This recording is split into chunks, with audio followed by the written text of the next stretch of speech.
예, 이사야서 제 3부는 40장에서 66장까지인데 여기는 또 세 단락으로 나눌 수가 있습니다.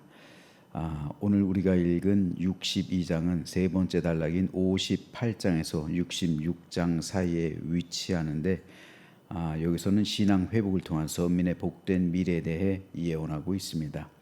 오늘 우리가 읽은 62장은 크게 두 문단으로 나눌 수가 있습니다. 5절까지는 메시아의 열심에 근거한 시온을 향한 여호와의 축복을 선언하고 있고요. 6절에서 12절은 메시아의 예루살렘 파수꾼 배치와 사명 부여를 기록하고 있습니다. 어제 읽은 이사야 61장에서 메시아의 사역은 상한 마음을 고치시고 포로된 자를 자유롭게 하시며 슬픔을 기쁨으로 바꾸시는 분이라고 했습니다. 그래서 예수님께서는 공생의 사역을 시작하시고 세례 요한이 보낸 사람들에게 이 말씀을 대신 전한 것으로 나타났다고 말씀을 드렸습니다. 오늘 우리가 읽은 이사야 62장에서는 그 메시아께서 끝까지 자신의 백성을 회복시켜 주시는 그 모습을 기록하고 있습니다. 특별히 오늘 본문에선 메시아가 시온을 끝까지 회복시키시되 하나님께서 그 회복을 위해 파수꾼을 세우실 것이다 라고 말씀합니다. 먼저 1절에서 메시아는 이렇게 말씀합니다. 나는 시온의 의가 빛같이 예루살렘의 구원이 횃불같이 나타나도록 시온을 위하여 잠잠하지 아니하며 예루살렘을 위하여 쉬지 아니할 것인즉. 여기서 메시아는, 여기서 화자는 메시아예요. 메시아는 자신의 백성에게 두 가지를 말씀합니다. 첫째, 잠잠하지 않을 것이다. 둘째, 쉬지 않을 것이다. 이것은 메시아께서 자기 백성을 결코 포기하지 않으실 것이라는 선언입니다. 죄로 인해 넘어질 수 있고 그로 인해 하나님의 징계를 받고 포로가 될 수가 있고 그리고 하나님의 심판을 받은 그들이었지만 하나님은 결코 그들을 영원토록 버리시진 않으셨습니다. 남은 자가 있었어요. 그들을 위해 쉬지 않고 일하시며 끝까지 회복시켜 주셨습니다. 아브라함과 맺었던 언약을 기억하셨고요. 다윗과 맺었던 약속을 상기하셨습니다. 그래서 하나님은 2절에서처럼 열방이 네 공의를 보겠고 라고 말씀하시며 3절에서는 여호와의 손에 아름다운 관이 되게 할 것이다 약속하십니다. 4절에서 하나님은 다시는 너를 버림받은 자라 하지 아니하겠고라고 말씀하시며 그들의 이름을 바꾸어 주셨습니다. 그 이름이 바로 헵시바와 삐울라입니다. 헵시바란 히브리어로 나의 기쁨이 그에게 있다라는 뜻이고 삐울라는 결혼한 사람, 결혼한 여인 혹은 결혼한 땅이라는 뜻입니다. 이전에 그들은 하나님을 근심하게 하던 사람들이었습니다. 그들과 하나님의 언약 관계는 파기되었습니다. 일방적인 파기죠. 그들이 우상을 숭배함으로 그 언약은 파기되었습니다. 하지만 하나님께서는 그 언약을 끝까지 붙드셨습니다. 하나님의 징계가 있기는 했지만 영원한 버림은 없었습니다. 메시아를 통해 구원의 길이 열렸습니다. 하나님과 사람은 다시 화목하게 되었습니다. 그래서 하나님께서는 그들의 이름을 헵시바와 삐울라로 바꾸어 주셨습니다. 이름이 바뀌었다는 것은 존재가 바뀌었다는 거예요. 야곱에서 이스라엘로, 아브람에서 아브라함으로, 사레에서 사라로 하나님은 이름을 바꾸어 주셨습니다. 존재가 바뀐 거예요. 신분이 바뀐 겁니다. 하나님은 죄인을 의인이라 칭하시고 버림받은 자를 사랑받는 자로 회복시켜 주셨습니다. 그러므로 이 헵시바와 삐울라의 은총은 그때로 끝난 것이 아니라 바로 오늘 우리에게도 해당되는 말씀입니다. 예수 그리스도 안에 있는 사람은 더 이상 정죄받는 사람이 아님을 오늘 본문은 미리 말씀해주고 있습니다. 우리는 하나님의 기쁨이 되는 자녀가 되었고 하나님께서 기뻐하시는 백성이 되었습니다. 우리는 천국 시민이 되었습니다. 이것은 우리의 신분의 변화, 지옥에서 천국으로, 우리 삶의 변화, 죄인에서 의인으로, 우리 존재의 변화, 마귀의 자녀에서 하나님의 자녀로 바뀐 거예요. 그러므로 저와 여러분 모두를 향해서 하나님께서는 나의 기쁨이 너에게 있다, 그리고 너는 나의 신부다 라고 말씀하시는 은총을 얻은 줄로 믿으시기를 주님의 이름으로 축복합니다. 그래서 신랑 되신 우리 주님께서 신부된 우리를 위해, 그러니까 여러분 성경에 기록된 이 문화적 배경을 아는 것이 왜 중요하냐면요, 다 연결이 돼. 우리 주님께서 내가 요한복음 14장에서 말씀하시잖아요. 내가 너희를 위하여 거처를 예배하러 간다. 내가 너희를 위해서 거처를 예배하러 간다. 이게 뭡니까? 천국에 너희를 위해 집을 예배하러 간다. 이거는 초혼이잖아요. 유대인의 결혼은 두 번 있어요. 초혼과 진짜 결혼이죠. 약혼은 정혼이죠. 초혼은 정혼인데 정혼이 있고요, 결혼이 있어요.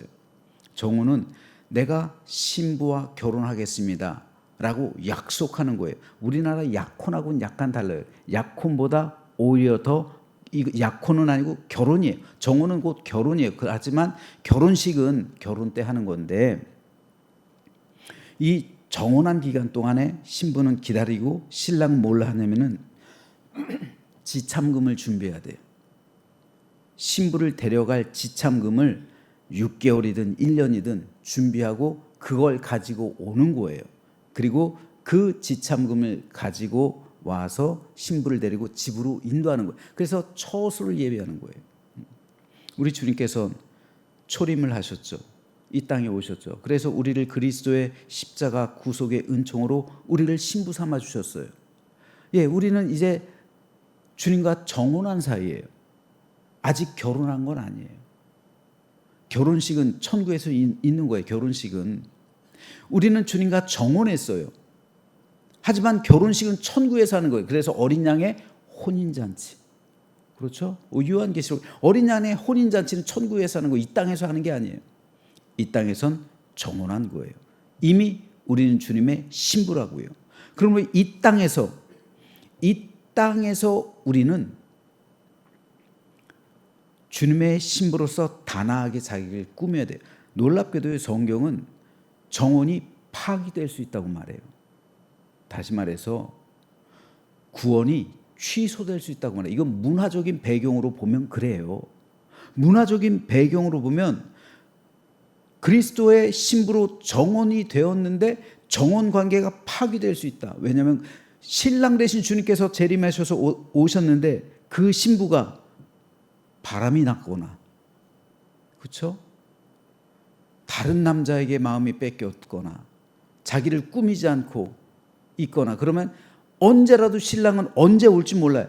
와가지고 신부의 모습이 단아하지 못한 모습을 보면 결혼을 파기할 수가 있어요. 정혼을 파기할 수가 있어요. 이게 그러니까 준비하고 있으라는 거죠. 언제든 준비하고 있으라는 겁니다. 그러므로 오늘 우리는 그리스도의 신부가 되어서 신랑 되신 주님께서 신부된 나를 위해 천국에 집을 예비하고 계시고 다시 데리러 오실 때 기쁨으로 우리를 데리러 오시는데 우리 역시 기쁨으로 주님을 맞이하는 것, 이것이 바로 우리의 구원의 완성입니다. 우리는 구원받았어요. 하지만 아직 그 구원을 완성한 건 아니란 말이에요. 우리는 그리스도와 정혼을 했습니다. 하지만 아직 어린 양의 혼인잔치에 참여한 것은 아니에요. 이것. 그래서 영어로는 already, 우리는 이미 구원받았다. 그러나 but not yet, 그러나 아직 구원을 완성한 건 아니에요. 이 긴장 관계. 그러므로 우린 이 세상에서 그리스도의 신부답게 살아가야 우리의 구원을 완성하는 거예요. 다음으로 메시아는 파수꾼을 세워 쉬지 않고 기도하게 하십니다. 6절에 보면 메시아는 예루살렘이여 내가 너의 성벽 위에 파수꾼들을 세웠으니 라고 말씀합니다. 7절에서는 여호와로 쉬지 못하시게 하라 라고 말씀하고 있어요. 이것을 통해 주님은 하나님께 쉬지 않고 기도하라고 말씀하고 있고요. 하나님의 약속이 이루어질 때까지 끊임없이 부르짖으라 말씀하고 있습니다. 즉 파수꾼이 되라는 거예요. 파수꾼은 경계하는 사람이에요. 새벽이 되도록 경계하는 사람입니다. 성경에서는 기도하는 사람을 파수꾼이라고 말하고 있는 거예요. 끊임없이 파수꾼이 되어서 기도하라는 거예요. 우리가 어떻게 우리 신앙을 지킬까요? 우리가 어떻게 어린 양의 혼인잔치에 참여할까요? 기도하지 않으면 내 영이 기도하지 않으면 세상에 나도 모르는 사이에 점점점 물들어가요. 세속으로부터 나를 지켜야죠. 기도해야 돼요. 기도해야 악한 영이 나를 침범하지 못하도록, 내가 세상에 물들지 않도록, 그리고 악한 영의 세력이 하나님의 교회와 우리 가정을 침범하지 못하도록, 이 나라 이 민족을 지키도록 우리가 파수꾼의 역할을 해야 되는데 기도하지 않으면 파수꾼이 없어진 거예요. 하나님은 하나님의 뜻을 이루시기 위해 파수꾼을 사용하십니다. 기도하는 사람을 사용하세요. 하나님은 모든 것을 물론 아십니다. 하지만 기도하는 백성을 통해 하나님의 계획을 이루어갑니다. 오늘 우리 역시 하나님께서 세우신 영적인 파수꾼이에요. 특별히 새벽 기도 드리시는 분들, 이른 아침부터 나와서 우리가 파수꾼의 역할, 사명을 감당하는 거예요.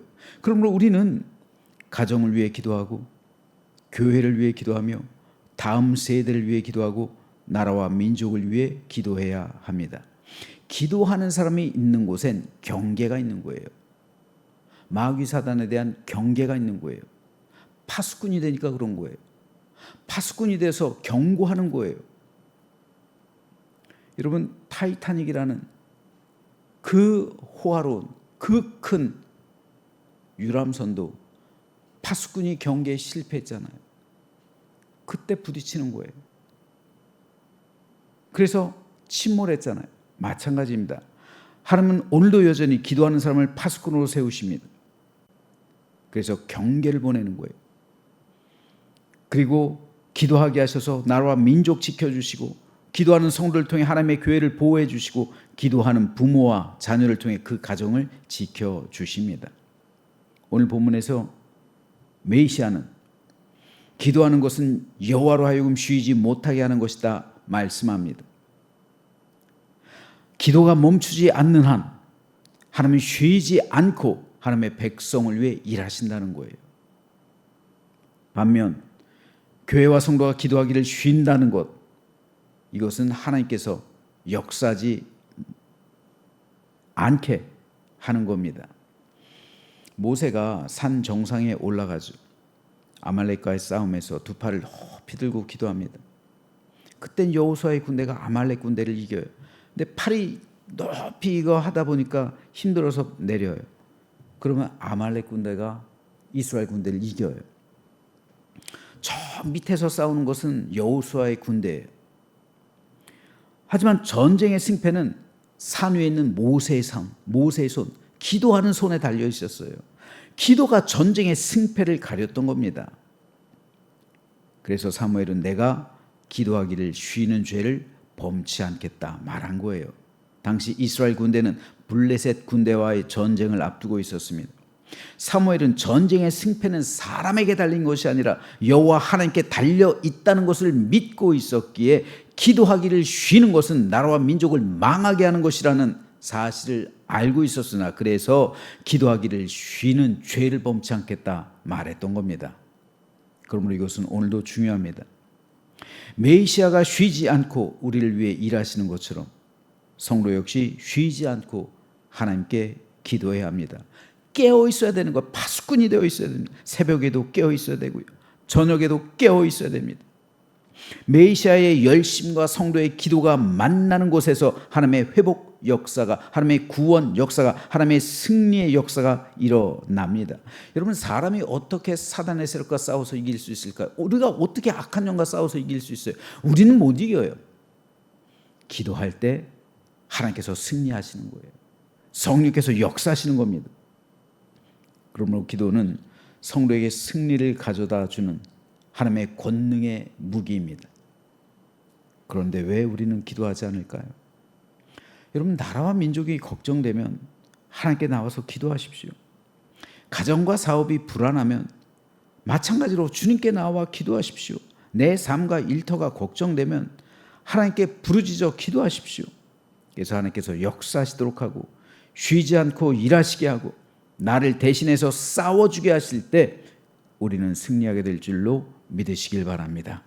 그래서 우리가 영적인 파수꾼이 되어 기도하는 성도가 될 때 주님의 능력과 권세가 우리를 둘러 진치시고 승리하게 하실 것이라는 사실을 믿음으로 오늘 아침 기도의 권세로 나아가며 승리하는 우리 모두가 되시기를 주님의 이름으로 축원합니다.